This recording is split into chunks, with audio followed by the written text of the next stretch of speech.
구독, 좋아요.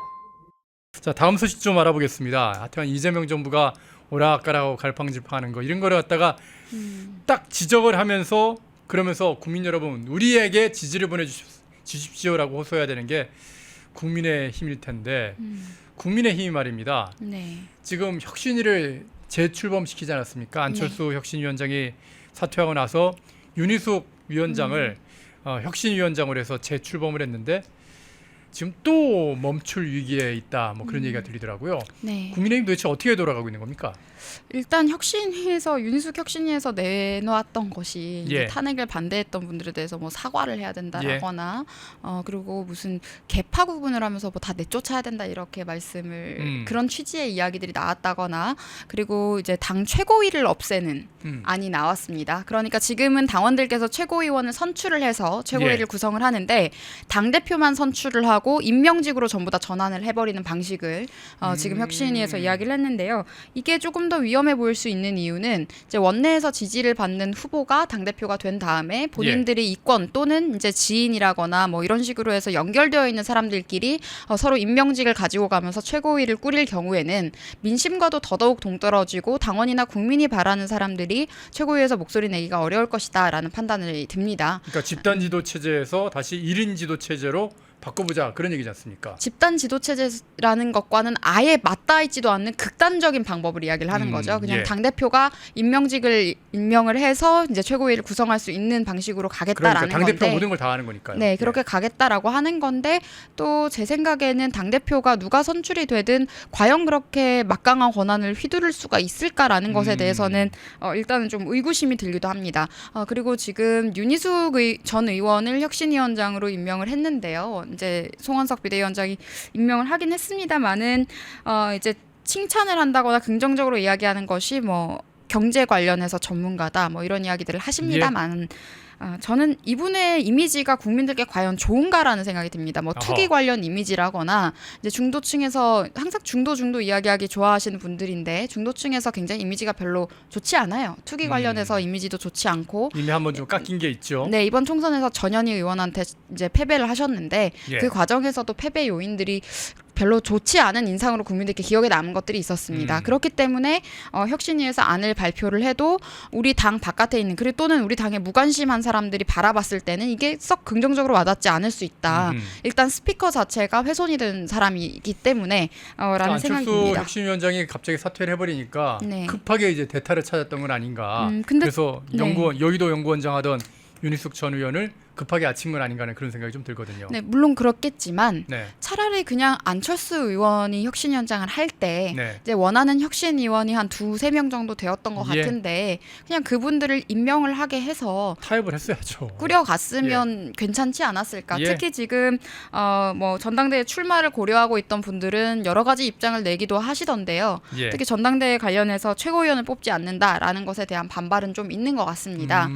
근데 이제 최고위원을 뽑지 않고 임명직으로 하겠다라는 이유는 지금 너무 당이 사분오열되어 있기 때문에 또 만약에 그렇게 해서 다른 사람들이 뽑히게 되면 맨날 싸우는 모습만 노출될 것이다. 그래서 재정비 시간을 위해서 그렇게 하려고 한다라는 명분은 일단 논리는 세우고 있습니다. 네, 그런 논리는 일단 세우고 있는데 글쎄요. 저는 어느 방식으로 가든 싸울 사람들은 또 싸울 것 같기 때문에 그래서 그게 현명한 선택일지 잘 모르겠다. 그리고 지금 전당대회 같은 경우에도 민주당은 8월 2일에 하잖아요. 8월 초에 지금 아니 근데 전당대회 관련해서 원래 8월 중순에 한다고 그러다가 이걸 또 얼마 전에는 8월 말로 한다고 그러다가요. 이제는 아니 9월에 한다. 그래서 날짜도 안 나온 그런 상황이 지금 계속 이어지고 있는 것 같습니다. 이거 전당대회 도대체 어떻게 진행되고 있는 거예요? 그러니까 이게 대선에 승리한 정당인 민주당조차도 대선이 끝나고 이제 본인들이 즉시 재정비를 지금 하지 않습니까? 네, 바로 8월 초에 하는 것으로 날짜를 즉시 고정하고 그리고 지금 후보군 같은 경우에도 잡다하지 않고 지금 정청래 의원 그리고 박찬대 의원 이렇게 2명으로 지금 추려졌잖아요. 굉장히 사실 민주당의 정당 운영 시스템이 우리보다 훨씬 더 선진적이긴 합니다. 당직자들이 이렇게 일을 진행하거나 이런 방식들에 있어서도 그렇긴 한데요. 지금 우리 당은 대선에서 패배했음에도 불구하고 계속 싸우고만 있는데 딱히 축이 없어요. 축도 예. 없고 제가 그때 4분 5열이 아니라 40분 50열이다라고까지 말씀을 드렸는데 거의 그 상태인 것 같습니다. 거의 그냥 아노미 상태 수준인 것 같은데 지금 그 와중에도 뭐 8월 초에 한다 했다가 중순에 한다고 했다가 말에 한다고 했다가 뭐 9월에 한다는 이런 이야기도 지금 나오고 있는 상황인데 예. 날짜조차도 뭔가 확정짓지 못한 상황. 그리고 후보인 같은 경우에도 이번에도 지난 경선처럼 난립할 가능성이 높아 보입니다. 네, 그렇게 됐을 경우에는 저는 이게 당에 긍정적인 영향을 준다기보다는 또 이게 후보들이 한 10명이 예를 들어서 나오면 그중에 뭐 지지 선언을 누가 하고 뭐 서로 반대 비토를 하고 이러면서 또 싸우게 되거든요. 예. 네, 그렇게 보면 국민들께서 보시기에는 이권을 위해서 이합집산하고 아귀다툼하는 세력. 그러니까 그리고 컨벤션 효과가 아니라 오히려 네. 완전히 4분 5열된 모습만 강조될 것이다. 네, 그리고 굉장히 매력 없고 지루하고 고루한 사람들로 낙인이 찍힐 가능성이 높아 보입니다. 지난 경선 과정에서만 해도 그때 저는 기획을 왜 그렇게 당해서 했는지 모르겠지만 바퀴로 태어나겠냐 바퀴벌레로 태어나겠냐는 수준을 그거는 절대 그 질문지는 정말 네, 그건 젊지도 않고 예. 딱 힙하지도 않아요. 아무도 안 좋아하는 굉장히 무례한 장면이었는데 예. 그걸 무슨 뭐 대학생들이 뭐 했다 이러는데 글쎄요. 대학생들도 그런 거 다 싫어하는데 그런 걸 왜 했는지 모르겠지만 저는 후보들을 희화화하는 굉장히 부정적인 영향이 있었다고 봤습니다. 그런데 이번에 전당대회도 만약에 그런 식으로 꾸리게 된다면요. 지금 뭐 선관위원회 면면이나 이런 것들을 봤을 때 그때 당시에 지난 비대위와 이번 비대위가 굉장히 비슷하기 때문에요. 구성들이. 그래서 또다시 출마자들이 희화화되는 장면들이 또 나올 수도 있고 또 그 과정에서 정말 어지럽게 싸울 것 같습니다. 뭐 누군가는 또 뭐 의원총회에서 있었던 녹취록을 터트린다거나 뭐 이런 식으로 단독을 푼다거나 뒷담화하는 수준을 국민 앞에 공개하는. 그래서 저는 굉장히 우려를 하면서 지금 지켜보고 있고요. 출마 후보군으로도 지금 여러 명이 이야기가 되고 있는데 지금 보여주신 것처럼 뭐 김문수 전 후보도 있고 뭐 지지율 네. 조사에선 제일 높게 나오고 있긴 하더라고요. 네, 그렇기는 하죠. 뭐 김문수 후보도 있고 그리고 뭐 한동훈 전 대표도 있고 뭐 예. 안철수 의원도 있고 뭐 나경원 의원도 계속 의원 이야기가 등등 되고 나오고 있습니다. 네, 장동혁 의원도 있고 뭐 양양자 의원도 말씀하시고 조경태 의원도 진작 말씀을 하셨고 많은데요.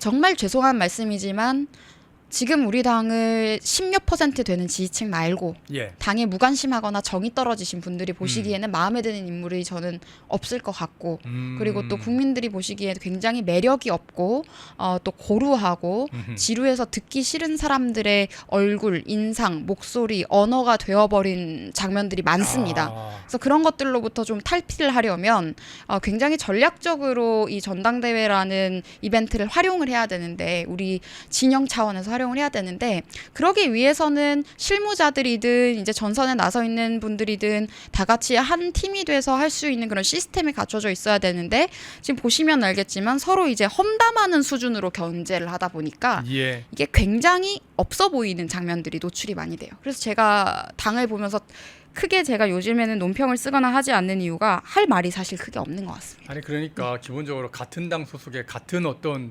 경쟁을 하는 그런 모습이라면 내가 더 잘해, 내가 더 잘할 수 있어로 경쟁을 해야지.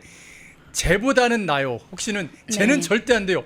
이런 식으로 경쟁을 하면 나중에 그 어떤 전당대회든지 이 경선이 끝나고 나서 화합을 할 수 있는 방법이 없거든요. 네. 근데 계속 국민의힘은 그렇게 왔던 거예요. 네, 그리고 이 전투력이라고 말씀을 하시는데 이제 네. 많이 싸워야 된다 하시는데 정치에서의 싸움도 기술이 있는 겁니다. 예. 소리만 고래고래 지른다고 아무것도 해결되지 않고 예.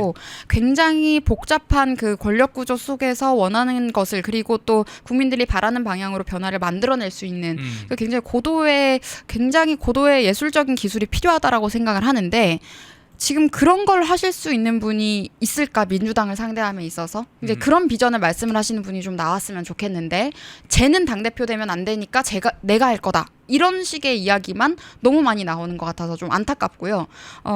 그리고 특히 아직까지도 탄핵 이슈를 가지고 탄핵에 예를 들어서 반대했던 사람들은 뭐 안 된다 뭐 이런 식으로 이야기를 하는 그런 모습들도 그것도 저는 잘못됐다고 생각을 합니다. 예.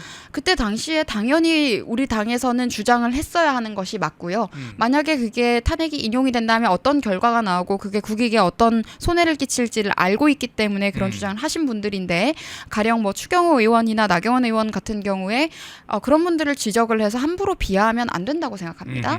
그 일을 나서서 목소리 내고 탄핵을 반대한다는 말을 하는 것이 그때 당시에도 지금도 굉장히 어려운 일이기 때문에 엄청 부담되는 일이었죠. 네, 굉장히 예. 어려운 일이었기 때문에 그런 것들도 전부 고려를 해야 하는 것이고 예. 또 이제 윤희숙 혁신위에서 나왔던 내용 중에 이제 한동훈 후보를 가리킨 것 같아요. 한동훈 대표를 가리킨 것 같은데 네. 당원 게시판 조작 사건 이런 것도 어허. 문제였다. 뭐 이런 이야기들도 나오고 그리고 경선 과정에서 단일화 한다 해놓고 하지 않은 후보도 문제였다. 이건 아마 김문수 후보를 지적을 한 것 같은데요. 예. 그런 여러 가지 내용들 그리고 후보를 교체했던 사람들도 문제였다. 뭐 이런 이야기들도 나왔는데 그러니까 저는 지금 당이 내 잘못 아니고 제가 잘못했어요. 뭐 저는 잘못 안 했고 쟤네들만 잘못했어요. 이렇게 하면서 자꾸 싸울 게 아니라 다 마이너스 정치라고 있어요. 그게 아니, 플러스 정치를 안 하고 왜 마이너스 정치를 합니까? 그게 굉장히 유치한 거거든요. 예. 그런데 이게 어린 아이들이 그렇게 싸우면 이해라도 하지만 이제 70세인 분도 있고 60세인 분도 있고 아니, 뭐 나이로 꼭 따지는 거 아닙니다. 50세인 예. 분들도 계신데 뭔가 굉장히 밖에서 볼 때 부정적으로 보이는 장면들을 또는 유아적인 모습을 노출해서 좋을 게 하나도 없다고 생각을 합니다. 그래서 다 같이 우리가 만들었던 정부를 그런 과정을 거치면서 또 잃었기 때문에 이 부분에 대해서는 우리가 당 차원에서 우리가 책임을 함께 공유해야 하는 것이다. 그때 당시에 다양한 의견을 가지고 다양한 방법으로 우리가 어떻게 해서든지 국익을 위해서 싸워봤지만 한계가 명확했다. 예. 그럼 앞으로는 우리가 지방선거에서도 이기고 다음 총선에서도 이기기 위해서는 어떻게 정비해 나가야 할 것인가를 이야기하는 분이 저는 제발 당 대표가 되셨으면 좋겠습니다. 근데 예. 아직까지 이런 비전을 이야기하시는 분을 못 봤고요. 그냥 계속 윤석열 대통령을 이제 이야기하면서 비토를 한다거나 이제 그런 식의 공격들만 계속 하시는 것 같아요. 저는 저희 시청자분들께도 좀 부탁을 드리고 싶은 게 지금 보면 댓글에 지금 누구 안 돼, 누구 하지 마라 막 그런 얘기들만 많이 하고 계신데요. 그런 댓글보다는 누가 최고야, 누가 더 잘하지 이런 정도쯤의 댓글로 좀 바꿔주시면 안 될까요? 네. 자기가 지지하는 후보, 뭐 김문수를 지지하시면은 김문수는 이게 최고야, 한동훈을 지지하시면 한동훈은 이 점이 좋지. 이런 식으로 댓글을 조금 좀 방향을 바꿔주시고 다른 분들에 대해서 좀 비난하는 거는 우리가 지금 이렇게 서로 우리가 헐뜯고 싸울 때가 아니지 않습니까? 그리고 지금 진짜 적은 밖에 있다는 거. 이재명 정부가 있다니까요. 예, 우리가 지금 그렇게 할 때가 아니라는 점을 좀 말씀드립니다. 백주원 대변인과 계속 좀 진행을 하고 싶지만은 네. 오늘은 모스탄 대사 강연이 7시부터 좀 진행이 될 상황이라서 그쪽 집회를 그렇다고 또 바로 또 백주원 최고야 이런 얘기 하시면 안 되고요. 국민의힘 정치를 향해서 좀 얘기를 좀 해달라는 그런 말씀드립니다.